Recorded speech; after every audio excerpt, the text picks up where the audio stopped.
क्योंकि स्त्री पुरुष के भेद से रहित थे। पर्दा वहां जो होता है जहां भेद होता है। हम अपने शरीर को अपने से भिन्न नहीं मानते, तो क्या शरीर से भेद करते हैं? हमारी कोई भी इंद्रिया किसी का अपराध कर दे तो क्या उसका दंड देते हैं? जैसे दांतों के बीच में जीभ आ जाए, दांत काट लेते हैं, तो हम दांत से कुछ बोलते नहीं है। क्यों? बोले दांत भी हमारे और जीव भी हमारी। ये भेद ही पर्दा कराता है, भेद ही तेरा मेरा करता है, और बिना भजन के भेद जाता नहीं। बोले कि बुढ़ापा आ गया, भेद नहीं गया, तो भजन नहीं किया। भजन किया होता भेद चला जाता। इसलिए मैं रोज कहता हूं भजन पे विशेष ध्यान दो।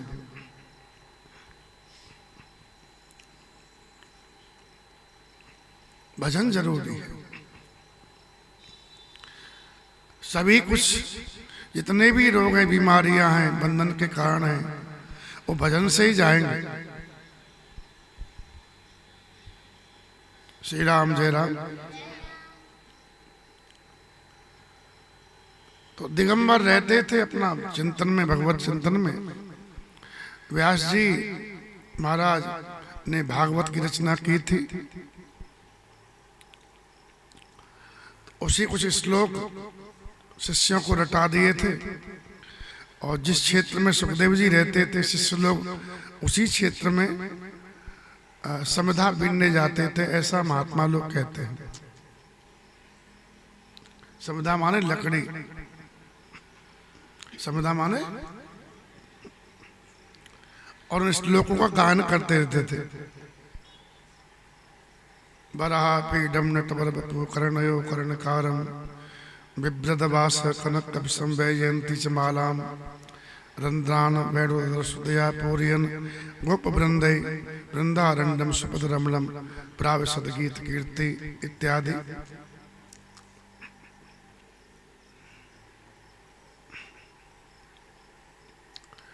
ये आवाज सुखदेव जी के कान में आई, तो श्री सुखदेव जी महाराज के मन में भगवान की छवि बन गई, और भगवान इतने सुंदर लगे कि जो जैसे जनक जी कहते हैं ना, ये नहीं बिलोकत अति अनुरागा बरवस ब्रह्म सुखे मन त्यागा।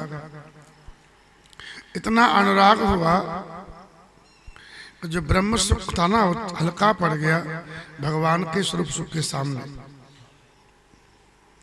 और सुखदेव जी समाधि को छोड़ करके बाहर निकले।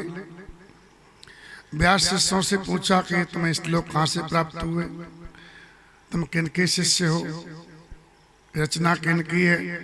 उन्होंने बताया कि हम व्यास शिष्य हैं, और ये तो 2-4 हमारे पास हैं। हमारे गुरु जी के पास 18,000 श्लोक हैं। ऐसे सोचे कि मेरे पिताजी हैं वो तो, और सीधे गए, शिष्यत्व ग्रहण किया। पुत्र बन के नहीं गए, शिष्य बन के गए, और कहा कि मुझे भागवत पढ़ा दो। व्यास जी ने कहा पिता की संपत्ति पुत्र के लिए होती है, गुरु की संपत्ति शिष्य के लिए होती है। गुरु पे ज्ञान होता है, उस ज्ञान का अधिकारी शिष्य होता है। पिता पे रुपया पैसा होता है, जमीन जायदाद। श्री राम जय राम।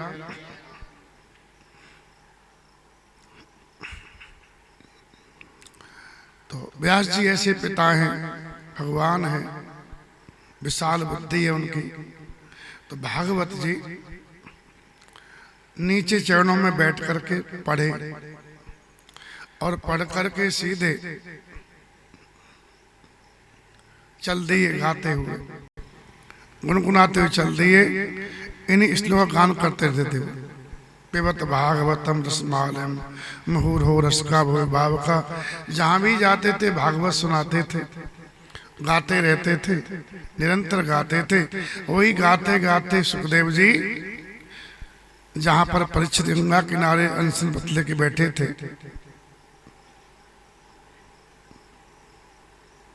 और वहां पहुंच गए थे।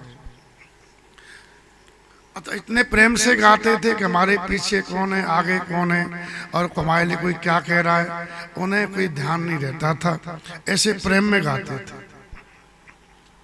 ऐसा ही गाना चाहिए। मम गुण गावत पुलक शरीरा, गद गद गिरा नैन भेनीरा। सुनने में और गाने में अगर संसार का ध्यान आ रहा है तो समझो कभी रस में नहीं डूबे हो। श्री राम जय राम।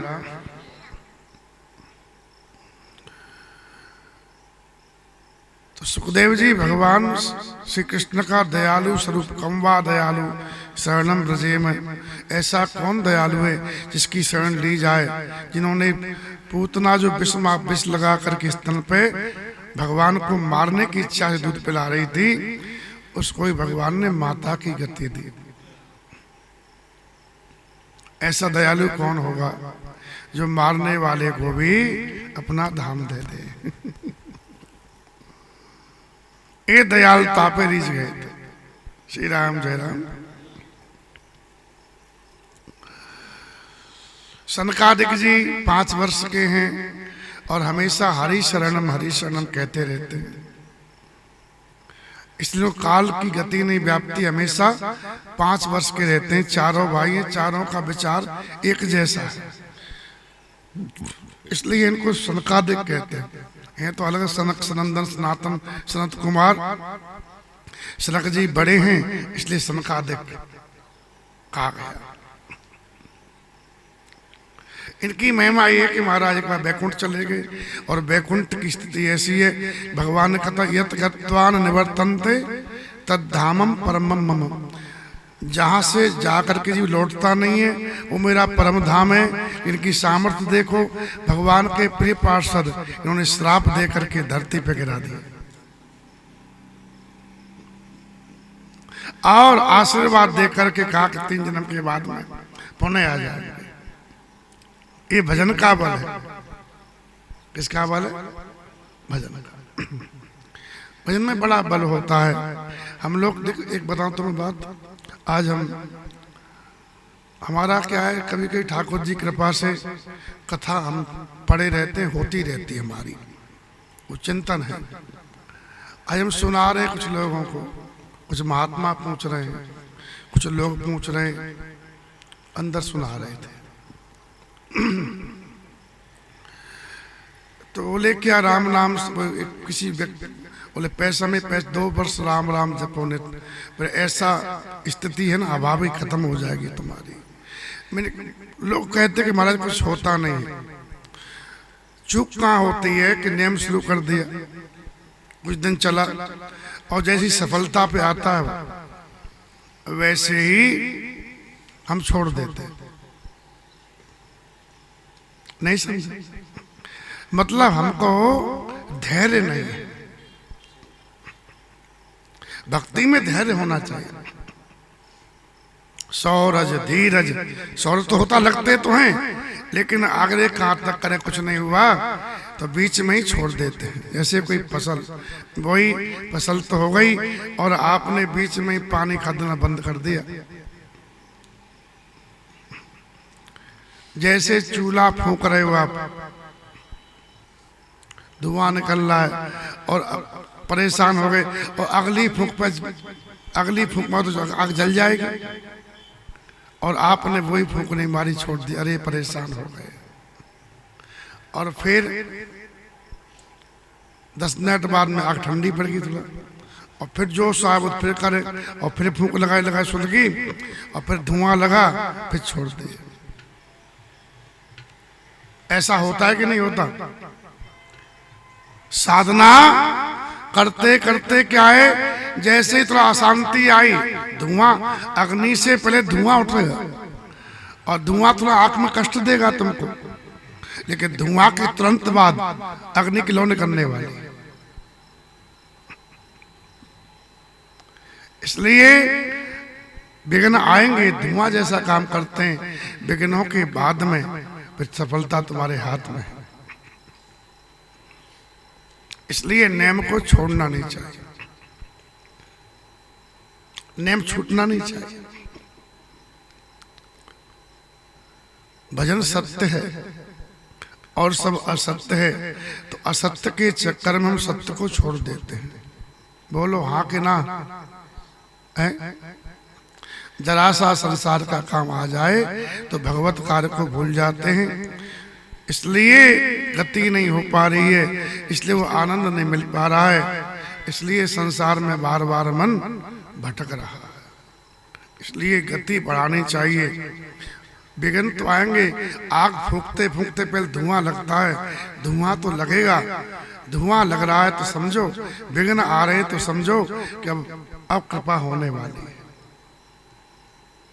और जरा सा विघ्न आया, थोड़ा धुआं निकला, अरे आंख बंद हो गई, हटा। ऐसा कर दोगे तो क्या होगा? रोटी नहीं बन पाएगी, पेट नहीं भरेगा, क्योंकि भजन करते करते फिर आपको ज्ञान अग्नि प्रकट हो जाएगी, अंदर बुद्धि आ जाएगी विघ्न के बाद में। श्री राम जय राम। हाँ, इसलिए एक गीत ना, वीर तुम बढ़े चलो, धीर तुम बढ़े चलो, धैर्य के साथ। अहिल्या बहुत साल से पड़ी रही, कई वर्ष हो गए, अरे बोले भगवान ने पता नहीं कब आएंगे, तो क्या राम जी कृपा कर पाते? नहीं, भगवान आएंगे और हम पे चरण धुई डाल के हमको पवित्र करेंगे, पाप मुक्त करेंगे। वो गई नहीं, धैर्य धारण के पड़े रहे। भक्ति में धैर्य की बहुत आवश्यकता। पद्म पुराण में लिखा कि सभी 10,000 साल तक प्रतीक्षा की। गुरुदेव ने कहा भगवान आएंगे, और कब आएंगे पता नहीं, तो भगवान अवश्य आए। ऐसी हम लोगों को एक कथा शिक्षा देती है कि हम लोग भजन कर रहे हैं तो विश्वास रखो, भजन का फल भगवान है। क्या है भगवान का मतलब जानते हो? जो हम चाह रहे हैं वो सब मिल जाएगा। जो हम चाह रहे हैं, जो जगत नहीं दे पाया, किसी को नहीं दे पाया जगत में, वो भगवान की प्राप्ति में सब मिल जाता है। श्री राम जय राम। इसलिए जीव को मानव जन्म में संसार की प्राप्ति हो चाहे न हो, लेकिन भगवत प्राप्ति के लिए भजन अवश्य करना चाहिए। भजन जगत की प्राप्ति के लिए नहीं करना चाहिए। ज्यादातर लोग भजन करते हैं जगत की प्राप्ति के लिए। साधु वैष्णव लोग अनुष्ठान करते हैं इसके लिए, जगत की प्राप्ति के लिए। ऐसा करना ये नादानी है। केवल भजन करना चाहिए भगवान के लिए। मैं बता दूं, भगवान के मार्ग पर चलने वाला व्यक्ति है ना, उसको परेशानी बहुत कमी होती नहीं है। जगत के रास्ते पे चलने वाले के लिए परेशानी परेशानी। श्री राम जय राम। इसलिए भजन करो।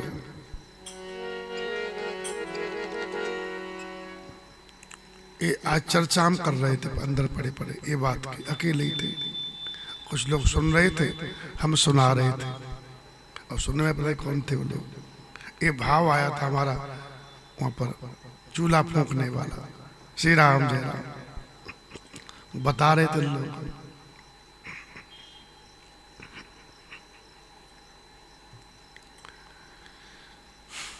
हमको बड़ा अच्छा लगा कि सही है ये।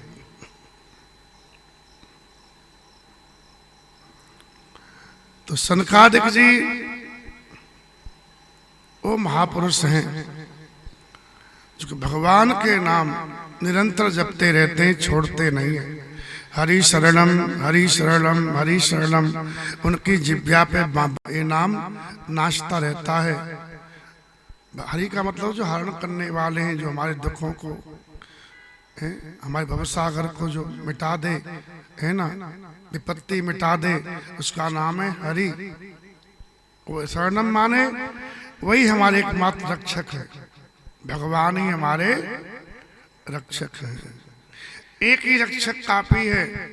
अज्ञानी व्यक्ति पूरे संसार को रक्षा के लिए जोड़ता है, कितने संबंध जोड़ता है, उसका एक ही कारण होता है कि हमारी रक्षा होगी इनके द्वारा।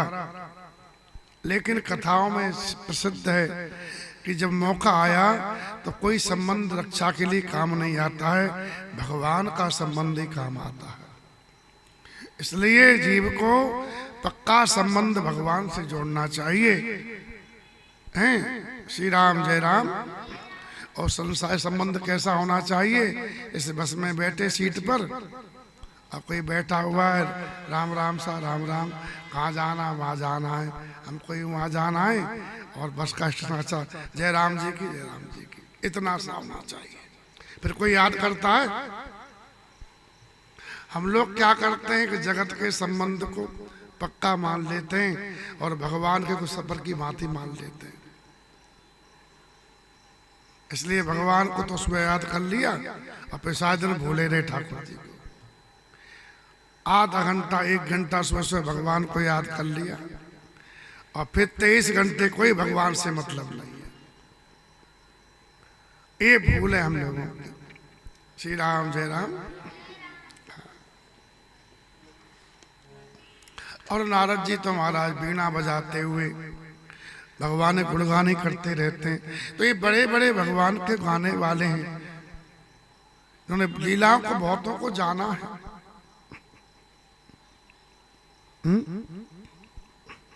भागवत जी सुखदेव जी वो सुना रहे हैं, सनकादिक जी।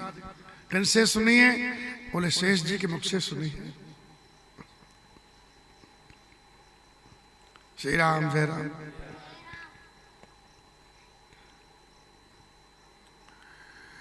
एक कोई कभी श्रोता बनते, कई वक्ता बनते, इनका एक ही कार्य है कि कैसे भी भगवान कथा सुनने कहने को मिले। इनसे कहा प्रणवों सबे धरंधर शीशा, मैं धरती पर माथा टेक करके आपकी वंदना कर रहा हूँ, करो कृपा जन जान मनीषा। हे सुखदेव जी, हे श्री नारद जी बाबा, हे सनकादिक महाराज, आप सब हम पे कृपा करो, मैं आपका दास हूँ।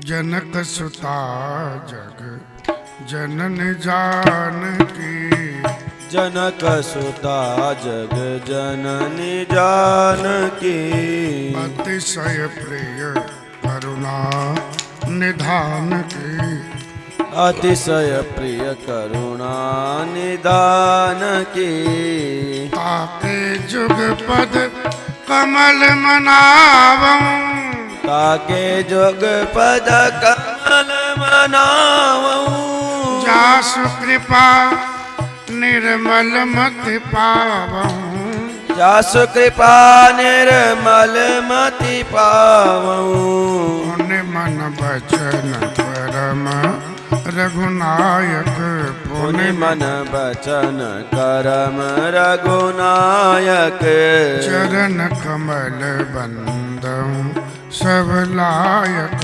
चरण कमल बंदं सब लायक, राजीव नैन धरे धनुषायक, राजीव नैन धरे धनुषायक, भगत विपति भंजन सुखदायक, भगत विपति भंजन सुखदायक, श्री राम जय राम जय जय राम, श्री राम जय राम जय जय राम, श्री राम जय राम जय जय राम, श्री राम जय राम जय जय राम।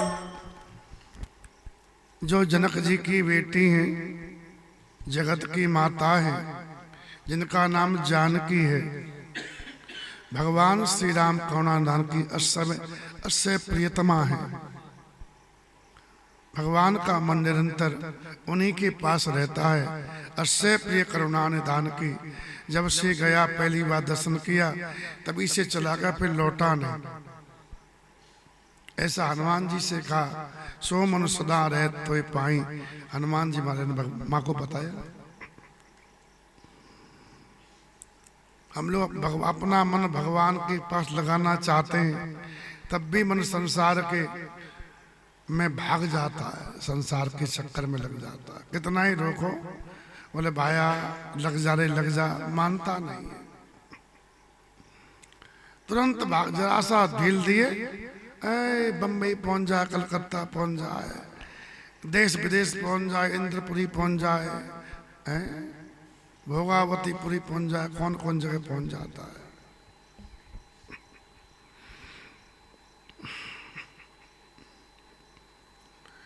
लेकिन भगवान श्री राम का मन जानकी मैया में लग गया है, क्योंकि जिसको प्रेम करते हैं उसमें मन लगा रहता है।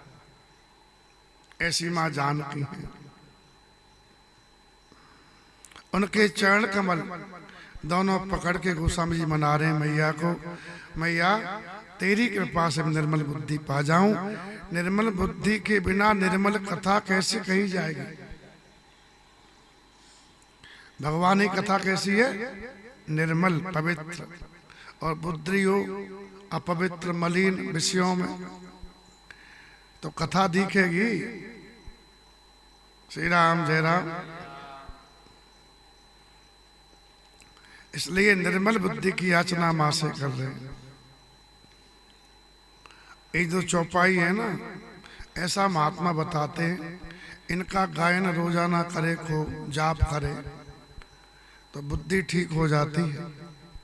श्री राम जय राम। लेकिन भाव से करे। बुद्धि ठीक का मतलब जानते हो क्या है? बोले बुद्धि बिगड़ी थोड़ी, हम तो बुद्धिमान है, हम पे 5 डिग्री प्राप्त है। बोले बुद्धि ठीक होती तो 5 डिग्री क्या सुख देगी तेरे को? और अहंकार में तो परेशान रहेगा, अपना प्रचार करेगा, बल बल आएगा, तुझे नहीं जा तुम्हारा जनाएगा कि मैं वो हूँ, 5 डिग्री प्राप्त की है।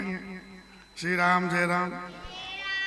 कितने मूर्ख लोग अपने साथ में रखते हैं हजूरिया, और बताए कि भाई हम कहाँ के महापुरुष हैं, हमारे गीत गाए तो हमारा सम्मान हो, लोग हमारी आरती करें, ये करें।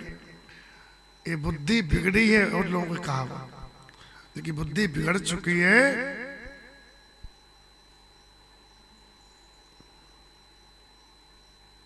उनकी पहचान है।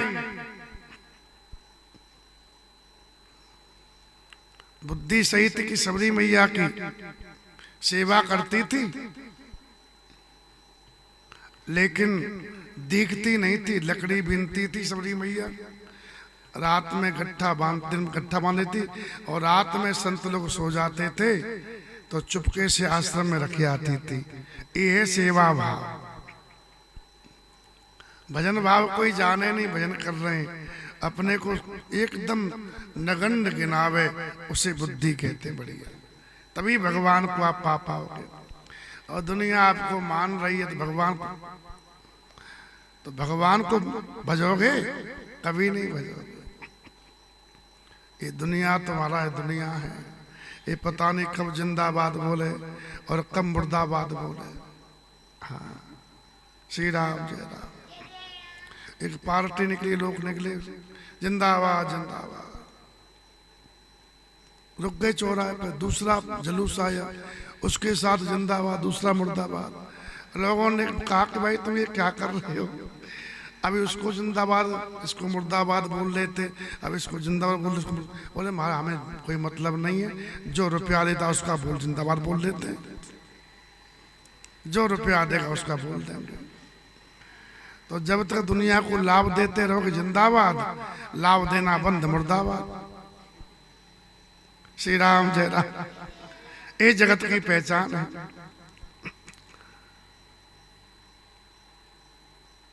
श्री राम। एक हमने देखा महाराज, लोग बड़े पद पे जाते ही वो अपने को भूल जाते हैं किस लिए आए। अरे हम भी सामान्य ही हैं। बड़ा पद पे जाते व्यक्ति वो अहंकार पकड़ लेता है, फिर वो व्यक्ति सुख से नीचे बैठ भी नहीं सकता। बता दें आप, श्री राम जय राम। नीचे बढ़िया पालती मार के बैठने में जो सुख मिलता है कुर्सी पे मिलता है क्या? आधे पांव लटके हुए नीचे, एक जगह सीमित है, परेशान हो रहा है, लेकिन लोग सम्मान करे इसलिए सहन कर रहा है। श्री राम जय राम। इसलिए भैया बुद्धि कब आएगी? जब माँ जानकी कृपा करेगी और बुद्धि आ जाएगी तो फिर आप पतली गली से निकलते भजन करके निकल जाओगे। आप पतली गली जानते हो, लोगों से बचते हुए। बुद्धिमान संसार से बच के निकल जाता है और बुद्धिहीन संसार में फंस के सोचता है कि हम बड़े बड़का मेहनत महामंडलेश्वर और कौन कौन जज हुए, कलेक्टर हुए, जगत गुरु ब्रह्मांड गुरु हुए। ये बुद्धिहीन है लोग हैं, बुद्धिमान नहीं है साहब। हम बता दें, ये बात बुरा लग सकता है लोगों को, लेकिन सत्य यही है। श्री राम जय राम। श्री राम जय राम। दुनिया तुमको मान रही है, ये बात हम बहुत पहले कहते थे, शुरू में। उसके लिए भगवान, उसको भगवान के पास कोई महत्व नहीं है। भगवान उसी को मानते हैं, उसी को चाहते हैं। क्या समझे? अब कोई हनुमान जी देव रूप में है, नारद जी देव रूप में, मनुष्य रूप में। मनुष्य जीवन की सार्थकता यही है कि भगवान अपना मान ले हमको। गोस्वामी जी ने कहा है, सबई कहावत राम के, सबई राम की आस, लेकिन राम कहें जय आपनो ते भज तुलसीदास। सभी कहते हैं कि हम राम जी के हैं और सभी को राम जी से ही आशा है, लेकिन जिसको राम जी के ये मेरा है तो कहा है, बोले उसको तू भज, उसकी सेवा कर।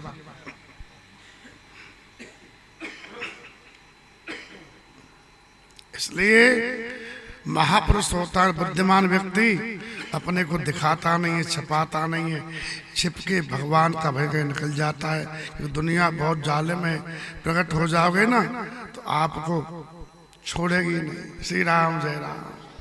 दुनिया पतंगे जैसी होती है, इधर प्रकाश दी उधर ही भाग पड़ती। ठीक, एक महात्मा ने कहा, बोले आपका सम्मान बढ़े तो क्या करे? बोले साधना बढ़ाओ। हनुमान जी को जब भक्ति मैया खोज में जा रहे थे, सुरसा मैया मिली। उनको खाने के लिए, उनकी गति को रोकने के लिए, भक्ति को वही जो धारा चल रही थी उनकी रास्ता, भक्ति प्राप्ति का मार्ग अवरुद्ध करने के लिए उनको नष्ट करने जा रही थी। जिसने वासना ने अपना मुख फैलाया, हनुमान जी अपना कद बढ़ाते गए। जितना लोग सम्मान दे में उतनी तुम साधना बढ़ाओ, बचते रहो। इस सभी साधक का मतलब है, ग्रस्त व्रत की बात नहीं कह रहा हूं, जिसको ही भगवान का भजन करना जो साधक है, जो भगवान के नाम चल रहा, उसके लिए कह रहा हूं। क्योंकि ये विघ्न आते हैं, संसार सम्मान देने लगता है, इस सम्मान में फंस गए तो फिर आप आगे रास्ता नहीं कर पाओगे। श्री राम जय राम। इसलिए कोई मान रहा है ना तो फिर आप रो कि ठाकुर जी इसको हटाओ आप। श्री राम जय राम। अगर आपका कल्याण चाहिए तो श्री राम जय राम। संसार सम्मान करता है ना तो केवल स्वार्थ की वजह से करता है। श्री राम। अब देखो, नई नई छोरी जाती है तो हमारी छोरी को सुख देवे, हमारी छोरी का गुलाम बन जावे जमाई जी, इसलिए लोग उसका सम्मान करते हैं। जब गुलाम बन जाता छोरी का जमाई जी तो फिर उसका सम्मान घट जाता है। और फूफा बनते तो फूफा है, कुछ अंदर जाएगा सब बाहर निकलता है।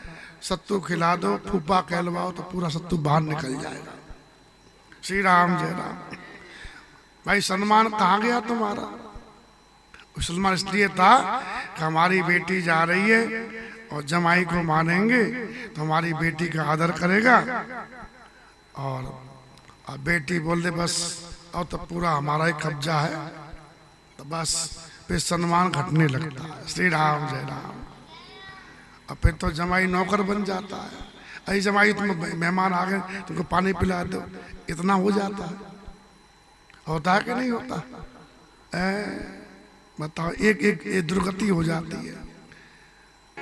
सीता राम राम राम, राजा राम राम राम, राम राम राम, राजा राम राम राम। सीता राम राम राम, राजा राम राम राम। सीता राम राम राम, राजा राम राम राम। सीता राम राम राम, राजा राम राम राम। सीता राम राम राम, राजा राम राम राम। सीता राम राम राम, राजा राम राम राम। सीता राम राम राम, राजा राम राम राम। जानकी मैया की कृपा से बुद्धि आ जाएगी और आप भजन को महत्व दोगे, जगत को नहीं।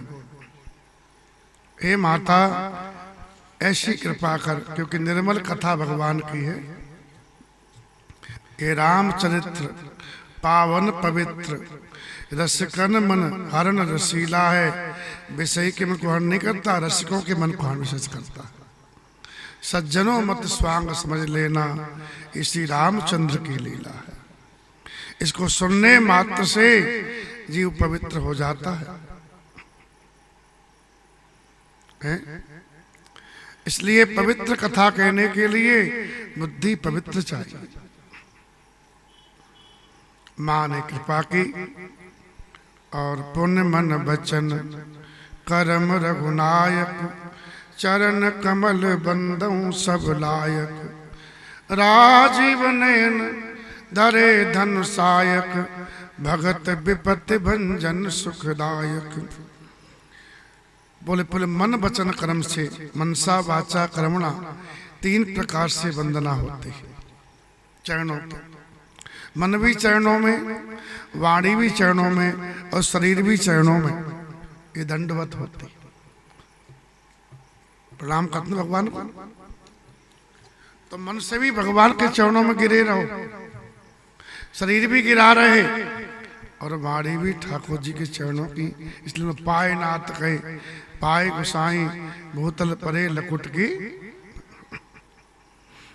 श्री राम जय राम। तो चरण कमल बंदों सब लायक रहा। भगवान श्री राम के चरण कमल सब लायक है, सबके लायक है। उन चरणों में सबका अधिकार है, सब प्राप्त कर सकते हैं, कोई भी हो। जो चाहेगा उसको उन चरणों की प्राप्ति हो जाएगी। ये बात कही। चरण कमल बंदों सब लायक। राम जी के चरण ही ऐसे थे जो सब जगह गए। राजाओं के महल में भी गए और गरीब की झोपड़ी में भी गए, सबके लायक। वो बानर बंधु हैं, वो केवट बंधु भी हैं। श्री राम जय राम। और रघुवंश शिरोमणि भी हैं, सूर्यकुल भूषण भी हैं। श्री राम जय राम। हाँ, सभी उनको अपना मानते हैं, भगवान हमारे हैं। वो महात्माओं के आश्रम में भी गए और राक्षसों की लंका में भी गए। श्री राम जय राम। इसे चरण कमल बंधों सब, जो राजीव नयन है, भगवान के नेत्र कमल जैसे हैं। कमल की उपमा इसलिए दी जाती है कि कमल ब्रह्मा जी की सृष्टि में नहीं है। क्या समझे? ब्रह्मा जी कमल से पैदा हुए हैं, पहले कमल पैदा हुआ है, बाद में ब्रह्मा बाबा है। इसलिए भगवान ब्रह्मा जी की जो चीज है वो गुण दोष से लिप्त है। ब्रह्मा जी जो ही बनाए उसमें दोष भी है, गुण भी है। और भगवान में गुण ही गुण है, दिव्य गुण है, दोष है नहीं कोई। इसलिए भगवान ब्रह्मा जी की कोई भी चीज से भगवान की उपमा नहीं दी जा सकती, दी जा सकती। ये तो इसलिए भगवान की नाक सुआ की चोंच जैसी है, ये कह दी है, लेकिन ऐसी नहीं, सुंदर है उससे। सुआ की चोंच तो काट भी लेती है, उसमें अवगुण है। सुआ पर तो काट लेता है उंगली को, भगवान की नासिका में अवगुण थोड़ी है, हैं? श्री राम जय राम, श्री राम जय राम। भगवान के बाएं हाथी के बच्चे की सूंड जैसी है। अब कोई उपमा है तो इसलिए भी दे दिया। श्री राम एकदम भरी हुई ऊपर से नीचे, ऊपर मोटा नीचे गुलाई लिए हुए हैं, दे दिया है ना। लेकिन भगवान भगवान है। कमल भी शाम को अस्त हो जाता है। श्री राम जय राम। लेकिन राम जी की आंखें अस्त हुई क्या? 6 दिन 6 रात्रि खुली रही विश्वामित्र जी की यज्ञ की रक्षा के लिए।